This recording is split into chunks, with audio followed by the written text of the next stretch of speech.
আমি তোমাকে ভীষণ ভালোবাসি, কারণ তুমি একান্তই আমার একজন ব্যক্তিগত মানুষ। তোমার সুখ দুঃখ, জ্বরের রাতে জল পড়তে তোমার পাশে থাকা আমার দায়িত্ব। আমি থাকবো তোমার পাশে জন্মদাগের মতো হয়ে। আমি তোমাকে ভীষণ ভালোবাসি, মানে তুমি শুধুই আমার।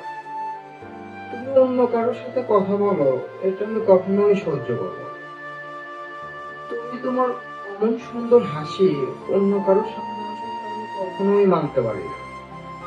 তুমি শাড়ি পরে ঠোঁটে গাঢ় লিপস্টিক দিয়ে বিয়ের অনুষ্ঠানে যাও, আর ছেলেরা তোমার দিকে তাকিয়ে থাকো, তা আমি কোনোভাবেই সহ্য করতে পারি না।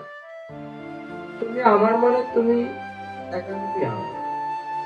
তুমি শাড়ি পরো, কপালে টিপ দাও, ঠোঁটে গাঢ় লিপস্টিক দাও, যাই করো না কেন, কেবল আমারই জন্য।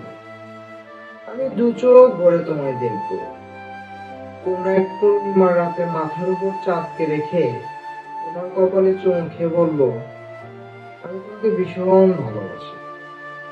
রাস্তা পার হবার সময় হাত দিয়ে তোমার ডান হাতটা শক্ত করে ধরে তোমাকে বুকের বাঁ পাশে রেখে রাস্তা পার হয়ে বলবো, এভাবে হাতটা আমৃত্যু ধরে থেকে আমি আগলে রাখবো তোমার, যেভাবে মুক্তোর ভিতরে ঝিনুক থাকে।